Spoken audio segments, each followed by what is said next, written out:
VM خلیل الرحمان channel میں آپ کا خیر مقدم ہے۔ السلام علیکم ورحمۃ اللہ وبرکاتہ۔ پیر نمبر کے محترم کے حفظ الرحمان صاحب سیکریٹری پیر نمبر اردو اکیڈمی پیر نمبر کی طرف سے ایک پیغام موصول ہوا ہے، اسے میں آپ کی جانکاری کے لیے پڑھتا ہوں، سنیے گا۔ یہ رپورٹ واقعی قابل داد ہے، قابل تعریف ہے اور ہم سب کو سننے لائق ہے۔ آپ بھی کہ حفظ الرحمان صاحب کی کہی ہوئی باتوں سے خوش ہوں گے، تو آئیے سنیں وہ کیا کہتے ہیں۔ 22 January 2026 a group of Pernambuc Urdu Academy members have a special meeting with Dr. Muhammad Naimur Rahman Sahib, Vice Chairman, Tamil Nadu State Urdu Academy, submitted history of Pernambuc town, its link with Urdu language and literature at Islamia Higher Secondary School premises. This evening, with fruitful discussions, were held by the grace of Almighty Allah. With regards کے حفظ الرحمان secretary پیر Urdu academy پیر number.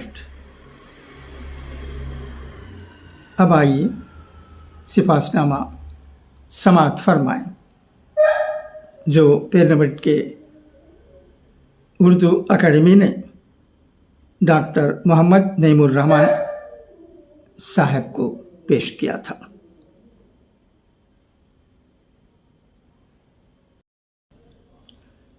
سپاس نامہ بخدمت گرامی قدر و منزلت عزت مآب جناب نعیم الرحمان صاحب زیادہ لطف، نائب چیئرمین تمل ناڈو اردو اکیڈمی سرکاری منظور شدہ کی شہر پیر نمبر آمد پر بروز جمعرات بتاریخ 22 جنوری 2026۔ السلام علیکم ورحمۃ اللہ وبرکاتہ۔ مہمان ذی قدر، شہر پیر نمبر آپ کا دل و جان سے استقبال کرتا ہے۔ اے آمدن باعث خوش بختی ماہ اور خیر مقدم و خوش آمدید کہتا ہے۔ آج ہم اہلیان پیر نمبر کے لیے یہ بات بڑی مسرت افزا ہے کہ آپ نے اس تاریخی شہر کو اپنے قدوم میمنت لزوم سے نوازا، جو تقریباً 400 سال قبل آباد ہوا تھا اور یہاں کی اکثریت مسلم آبادی ہے۔ مہمان عالی قدر، تاریخ شاہد ہے کہ مغلیہ دور میں ہمارے شہر کی پہلی مسجد نواب دریا خان میں نماز جمعہ کے لیے درخواست پیش کی گئی تو اورنگزیب علیہ الرحمہ نے شاہی اجازت نامہ ارسال فرمایا تھا۔ آج بھی یہ مسجد شہر کے قلب میں اپنی امتیازی حیثیت رکھتی ہے، الحمدللہ۔ مہمان نوالا شان، ہم آپ کو یہ بھی بتاتے چلیں کہ شہر پیر نمبر کے پہلو میں یہ قصبہ سات گڑھ کے نام سے شہرت رکھتا تھا۔ وہاں شرعی نظام راج تھا اور دارالقضا بھی۔ 1277 سن ہجری میں منشی حسن علی نقشبندی علیہ الرحمن نے अपने बरखुरदार मियाँ मजहर अली के लिए फ़ारसी में ये किताबचा तसनीफ़ किया था और उसका नाम चहल सबक रखा था, जो आज भी मदारिस अरबिया की दरसी किताबों में शामिल है। वो इसी कस्बे सादगढ़ के रहने वाले थे। मेहमान मुकर्रम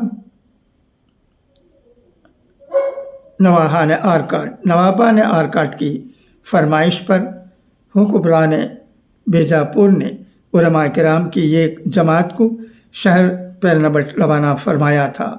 उलमा किराम की इस जमात ने यहाँ पर दीनी मदारिस व मकातिब कायम किए। आज हमारे शहर का दीनी माहौल उन्हीं बुजुर्गान दीन की काविशों का जिंदा जावीद सबूत है। इन उलमा किराम और सूफियाए अज़्ज़ाम की आराम गाहें हमारे शहर के शुमाली इलाक़े में मौजूद हैं। यहाँ की बोली जाने वाली क़दीम ज़बान उर्दू ही है। यहाँ पर अहल ज़बान, अहल क़लम, अदबा, शोरा और सूफिया हज़रात ने गेसुए उर्दू को संवारने में बड़ी मेहनतें की हैं। शहर के मकातिब, मदारिस और स्कूल्स में ज़रिए तालीम उर्दू ही है। हर तालीमी साल के इख्तिताम पर यहाँ से उर्दूदान तलबा व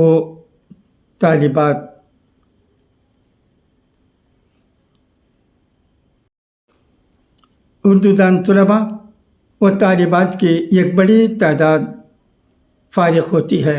सूबे तमिलनाडु में हमारा शहर भी उर्दू बोले जाने वाले शहरों में शुमार होता है। मेहमान आलीजा, उर्दू के हवाले से हमारे शहर में एक उर्दू अकादमी 2025 में पेरनबट उर्दू अकादमी की निशात सानिया हुई है।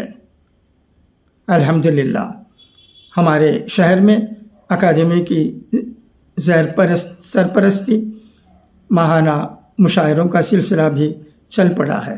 इंशाअल्लाह हम उर्दू के हवाले से अपनी अपनी कोशिशें ज़रूर करते रहेंगे। शहर पेरनबट और इसके नवाह में ज़बान उर्दू के वसाइल बहुत ही महदूद हैं। आपसे पुरखुलूस गुजारिश है कि हमारे शहर पेरनबट की उर्दू अकादमी की खिदमत और कार्रवाइयों को मज़ीद आगे बढ़ाने में भरपूर तावन फरमाएँ। अल्लाह ताला से दुआ है कि रब्बुल आलमीन आपको कौम मिल्लत पर तादीर कायम रखे। आपके ज़रिए ज़बान उर्दू के हवाले से काबिल फ़ख्र खिदमत कौम मिल्लत को नसीब हों। सरापा सफास अरबाब उर्दू अकादमी पेरनबट। उम्मीद है कि पेरनबट से आने वाली ये मीठी मीठी बातें आपको पसंद आई होंगी। खुदा करे कि इसी तरह आंबुर में भी, पेरनबट में भी, वानियम्बाड़ी में भी, वेलूर में भी, तिरुपत्तूर में भी और दीगर मकामात पर भी जहाँ उर्दू बोलने वाले मौजूद हैं, उर्दू की तरक्की होती रहे, उर्दू फले फूले, ये सबकी आरज़ू है, दुआ है। आप इस सिलसिले में क्या समझते हैं? अगर हो सका तो मतला कीजिएगा, आइन नवाजिश होगी। अच्छा तो अब इजाज़त, खुदा हाफिज़, फ़ी अमानिल्लाह।